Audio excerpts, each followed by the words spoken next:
نصفه أو انقص منه قليلا أو زد عليه ورتل القرآن ترتيلا.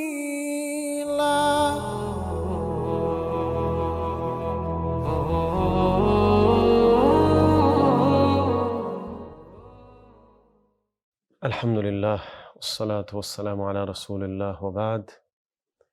د معرف رادیو تلویزیون درنو قدرمنو اوریدونکو السلام علیکم ورحمة الله وبرکاته. د تطبیقي تجوید له نوي درس او نوې خپرونې سره یو ځل بیا زه محمد حضرت حنیف ستاسو په درانه چوپړ کې هیله ده چې روغ جوړ او خوشحاله اوسئ. قدرمنو اوریدونکو او لیدونکو، په نننۍ درسي خپرونه کې به انشاء الله العزیز د همزه صورت ویل لکل همزه دا صورت به لومړی تلاوت کوو، له هغې وروسته په همدې تلاوت شوي صورت کې د عملي او تطبیقي تجوید درس ته. نو هیله ده چې درس په غور سره واورئ او د درس تر پایه له موږ سره پاتې سئ. کوشش کوئ چې مصحف او قرآن مجید مو په مخ کې واضوي او په هغه کې وګورئ. انشاء الله العزیز په زده کړه کې له تاسو سره مرسته او کومک کوي. راځو له کوم زنګ پرته درس پیل کوو د همزه صورت.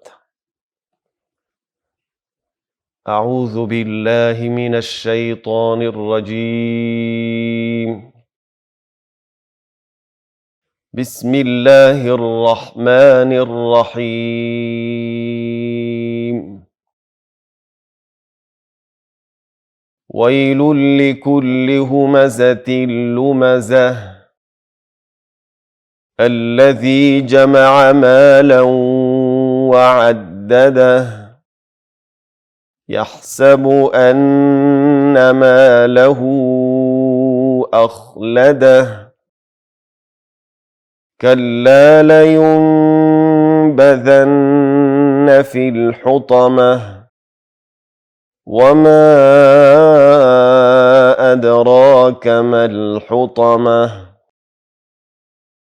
نار الله الموقدة التي تطلع على الأفئدة إنها عليهم مؤصدة في عمد ممددة. رزو تلاوت شوي صورت کې د تطبیقي تجوید درس ته. ویل واو معروف تلفظ سي، شونډې مکمل راغونډې سي. ویل بدون له غونډولو د شونډو واو کچیري تلفظ کیږي یا ادا کیږي، دې ته مجهول تلفظ ویلی کیږي. دا غلط ده، د تجوید د اصولو خلاف ده. مثلا داسې وایو ویل شونډې نه دي غونډې، نه، ویل شونډې به مکمل غونډې. لون لام دوه پیښ لري، دې ته نون تنوین وایي.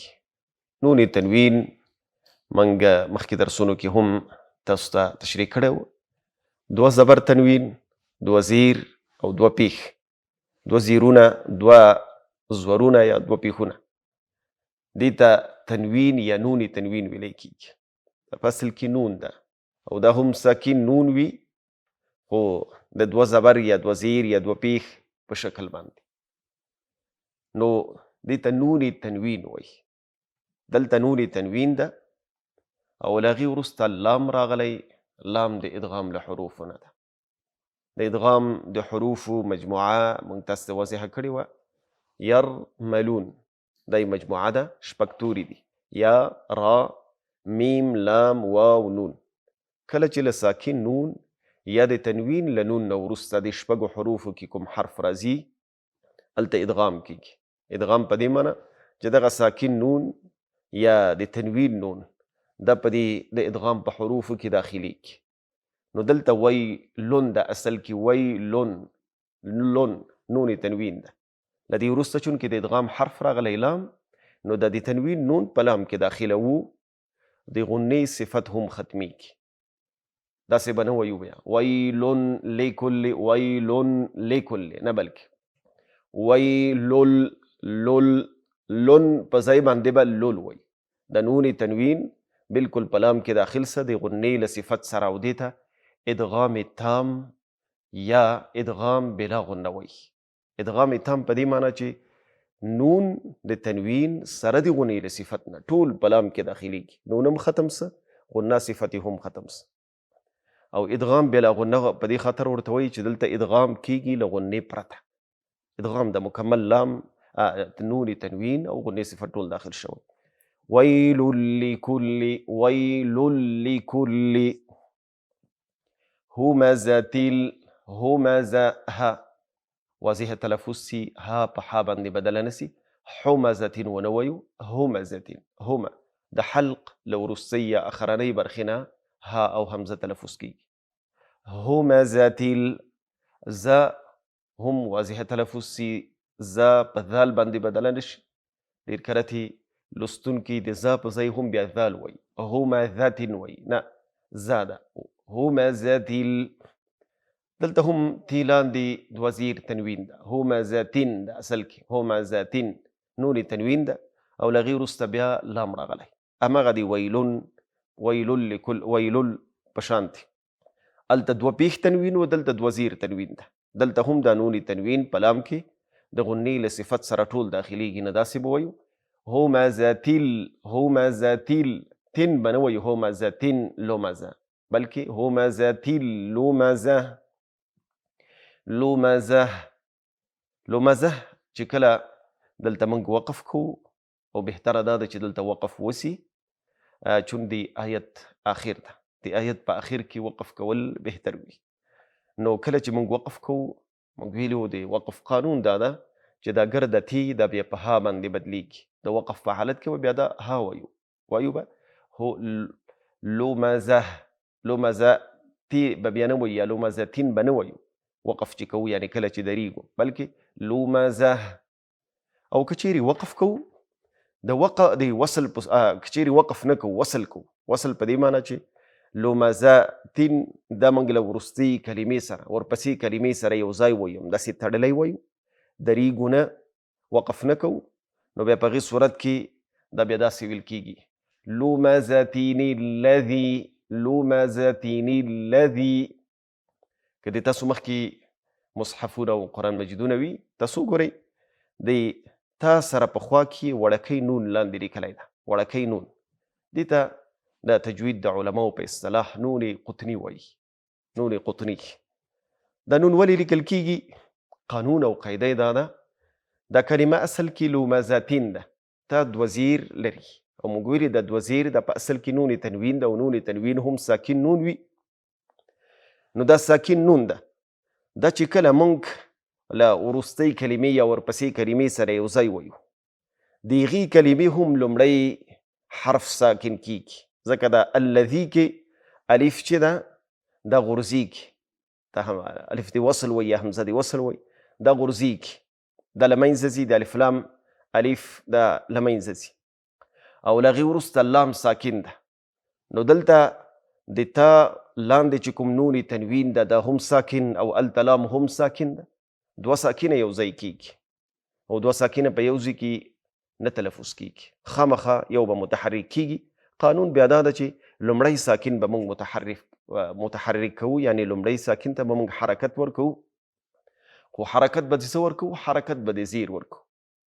که د تجوید علما او دارنګه د نحوی علما د قانون ذکر کوي چې الساکن اذا حرک بالکسره کله چې موږ ساکن ته حرکت ورکو نه حرکت د کسرې به ورکو یعنی زیر حرکت به ورکو. نو الته چونکې نون تنوین د تنوین په شکل لیکل سوی خپله نون شکل نه ده دوه زیر دوه پیخ یا دوه زورونه وي او هغه د نون په شکل نه ده. اوس چې کله موږ حرکت ورکو نو د دې لپاره موږ دغه د تنوین نون د ساکن نون په شکل باندې لیکو خو وړکی نون یې لیکو تر څو لیدونکی او لستونکی په دې باندې وپوهیږي چې دا د تنوین نون ده نه نون ساکن دا د تنوین نون ده. د دې لپاره چې دې ته حرکت ورکول کېږي نو دا د ساکن نون په شکل باندې لیکل کېږي دې ته نون قطني ویلی کېږي. نو بیا چې وصل کو داسې به وایو لمزة الذي وصل به داسې نه کوو لمزة الذي به نه وایو لمزة الذي جمع مالا جمع عين واضح تلفظ سي همزه باندې بدل نسی جمع ونه وایو جمع مالو لم باندې بیا دوه زبر تنوین ده نون تنوین او لغې وروسته واو راغلی واوم د ادغام له حروفو نه ده یرملون مجموعي نه ده واو د ادغام حرف ده لهذا د تنوین نون دا په واو کې داخليږي او دلته هم ما دلته د دې غنې صفت باقي ده په دې معنی فقط د تنوین نون په واو کې داخليږي غنه به باقي وي او دې ته ادغام ناقص ویل کېږي یا ادغام مع الغنه ویل کېږي ناقص په دې معنی چې فقط د تنوین نون داخليږي غنې صفت باقي ده او ادغام مع الغنه ځکه ورته ویل کېږي چې ادغام کېږي خو غنه صفت سره غنې صفت باقي ده نو داسې مو وایو مالو غنه مونږ ویلو د دوه حرکتونو په اندازه باندې اواز د پسې وروستۍ برخې ته وړل لو وعدده دلته هم چې وقف کوو نو ها ده هغه ساکنه کېږي و ها باندې چپه پیښ ده چپه پیښ کش کېږي د دوه حرکتونو په اندازه کش کېږي وعدده د اصل کې خو کله چې وقف کوو نو هغه په سکون باندې بدلیږي وعدده او که چیرې وصل کوو نو بیا به د دوه حرکتونو په اندازه باندې دا کش کوو وعدده يحسب ان نون باندې شده مشدد نون کې غنه کېږي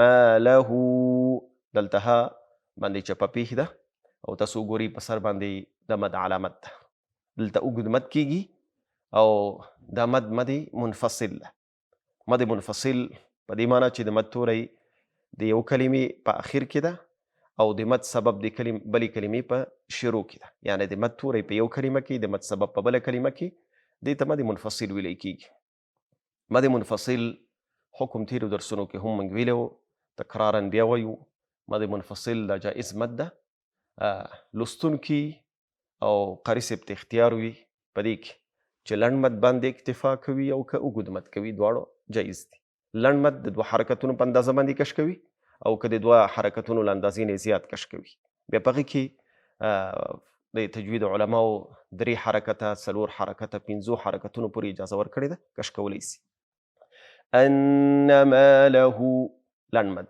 ماله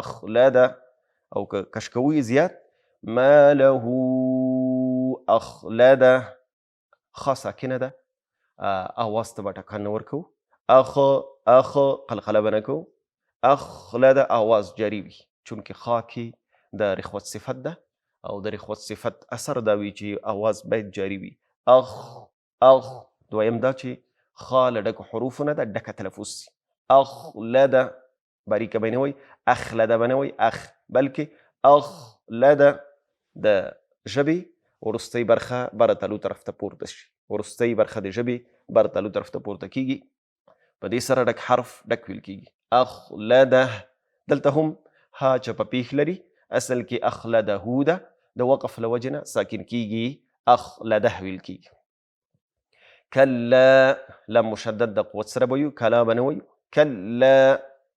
لینبذن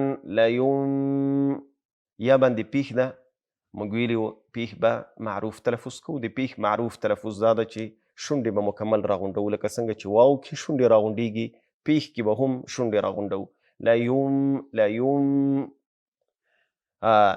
یا نه وروسته ساکن نون ده او له ساکن نون نه وروسته با ده د با حرف ده نو قانون د تجوید دا ده کله چې له ساکن نون نه وروسته با راسي هلته اقلاب کېږي اقلاب په دې معنی چې دا ساکن نون دا په با باندې بدلیږي ساکن نون په میم باندې بدلیږي په بخښنې سره ساکن نون په میم باندې بدلیږي دې وجې نه که تاسو سره مصحف او قرآن مجید وي تاسو وګورئ د نون په سر باندې وړکی میم لیکل سوی وي دا په دې معنی چې دلته دغه نون دا په میم باندې بدل سوی. نو دلته به اوس نون نه ویل کیږي بلکې د نون په ځای باندې به میم ویل کیږي. یون په ځای یون بده په ځای باندې یم بدس. خو دویم قانون بیا دا ده چې کله له ساکن میم نه وروسته با وي، نون خو په میم بدل او له میم نه وروسته با ده، دلته بیا اخفای شفوي کیږي او اخفای شفوي سره غنه هم وي. اخفای شفوي په دې معنی چې ساکن میم دا به د دې آواز به په شونډو کې داسې پټو غوندې ښکاره به یې نه وایو. واو دا میم کې به اظهار نه کوو، پوره ښکاره واضح به نه وي، داسې به نه وایو یم چې میم واضح وایو، بلکې د میم آواز به په شونډو کې پټو. اخفای شفوي شفتین شونډو ته ویلی کیږي، دا اخفا د په شونډو کې کیږي. د میم آواز به په شونډو کې پټو چونکې میم له شونډو نه دا کیږي. نو داسې به وایو لیون او طریقې مونږ ویلې وه. اخفای شفوي د به هغه وخت مونږ درست ادا کوو یا دا صفت هغه وخت مونږ درست مراعات کولی سو چې شونډې دواړه شونډې ډېرې آهسته یا نرمې سره یو ځای کو، قوت سره یو ځای نه کو، نرمې یو ځای کو. نو د میم آواز کې یو نوع پټوالی راځي، همدا پټوالي ته اخفا ویلی کیږي. لیونبذن نون مشدد ده غنه کیږي، دو حرکتونو په اندازه غنه ده. فی الحطمه حطمه طا له ډکه حروفونه ده، ډکه تلفظ سي. حطم تا به نه وایو، حطمه به نه وایو، حطمه. دویم حطمه اصل کې حطمتي ده، د وقف له وجې نه تا په ها باندې بدله شوله او ها هم ساکنه کیږي، حرکت په سکون بدلیږي او تا په ها باندې بدلیږي. حطمه او که چیرې وصل کو بیا به حطمتي وایو. فی الحطمة وما ادراک ما، دلته بیا الف باندې مد ده او دې مد منفصل وایي. مخکې قانون مونږ ویلی د مد منفصل، وما دلته هم مد منفصل ده، لنډ مد اوږد مد دواړه جایز. ادراک دال د قلقلې له حروفونه ده، دال کې قلقله کیږي. قلقله په دې معنی چې کله مونږ دال تلفظ کوو آواز ته به یو نوع ټکان ورکوو. داسې به نه وایو، ادراک به نه وایو، ادراک را باندې ولاړ زور ده، را ډکه ویل کیږي. ادراک به نه وایو، ادراک خو بیا هم وایو ډکو حروفو کې شونډې غونډې نیسي درنه. راونه چې شونډې را غونډې سي، دا د تجوید د قوانینو خلاف ده، بلکې شونډې په خپل حالت وي. ادراک ما الحطمه، حطمه ح هم واضحه، طا ډکه ویل کیږي. حطمه او متو ده، ما الحطمتو ده، د وقف له وجې ته په ها باندې بدلیږي او ها ساکنه کیږي. ما الحطمه. نار الله را باندې پیښ، را هم ډکه ویل کیږي. قانون مونږ ویلو کله چې را باندې زور وي یا پیښ وي را ډکه ویل کیږي. او دارنګه د الله نوم هم ډک ویل کیږي، ځکه د الله د نوم د ډک ویلو قانون او قاعده مونږ ویلو کله چې د الله له نوم نه مخکې حرف زور ولري یا پیښ، د الله نوم به ډک وایي. نار الله تر اخره به د الله نوم ډک، داسې به نه وي نار الله دا غلط.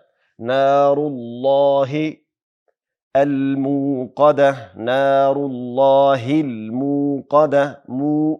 میم نه وروسته میم باندې پیښ ده او له هغې وروسته ساکن واو ده، نو لنډ مد کیږي، مد قصیر. موقده به نه وایو، موقده. دلته هم د وقف له وجې ته په ها باندې بدلیږي او ها ساکنه کیږي. موقده. التي تطلع دلته وګورئ لومړی تا ده او له هغې وروسته طا ده، دواړو مخرج یو ده، آواز کې هم سره مشترک دي، د طا او د تا آوازونه مشترک دي. فرق دا ده چې تا باریکه ویل کیږي او طا ډکه ویل کیږي. نو کله چې ساکن حرف، باریک حرف او ډک حرف دواړه خوا په خوا وغم داسې حروف چې آوازونه یو قسم دي، ډېر متوجه اوسیږو چې د ډک حرف له وجې نه باریک حرف مونږ نه ډک نسي، دواړه ډک ونه وایو، یا داسې نسي چې د باریک حرف له وجې نه بل ډک حرف هم له مونږ نه باریک نسي، نه به داسې وایو. تطلع چې تا مو سره ډکه کو. تطلع ځینې قاري صاحبان داسې د تا له وجې نه تا هم ډکه وایي، او ځینې قاري صاحبان بیا داسې دي چې د تا له وجې نه تا هم باریکه وایي، تطلع وایي.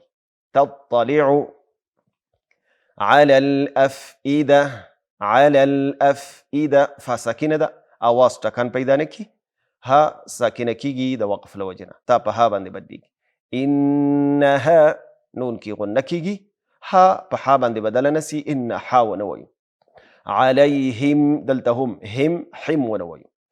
مؤصده علیهم میم مشدد ده، دلته غنه کیږي. علیهم مؤصده، مؤصده صاد ډک تلفظ کیږي له ډک حروفو نه ده. مؤصده د وقف له وجې ته په ها باندې بدلیږي. فی عمد، فی یا ساکنه له هغې مخکې زیر ده نو لنډ مد کیږي. فی عمد دم، دلته دال دوه زیر تنوین لري، نون تنوین ده او له هغې وروسته میم راغلی. قانون دا ده چې دا نون تنوین په میم کې داخلیږي نو میم مشدد جوړیږي، مشدد میم کې غنه کیږي. فی عمدین به نه وایي عمدین، بلکې عمد ممدده، ممدده. دلته هم د وقف له وجې نه تا په ها باندې بدلیږي او ها هم ساکنه کیږي. قدرمنو اوریدونکو لیدونکو، دا زموږ د تطبیقي او عملي تجوید نننی درس، تر دې چې راتلونکې اونۍ له نوي درس او نوې خپرونې سره ستاسو په درانه چوپړ کې حاضرېږو. تر هغې مو په بخښونکي او مهربانه الله سپارم. ښه وخت ولرئ. السلام علیکم ورحمة الله.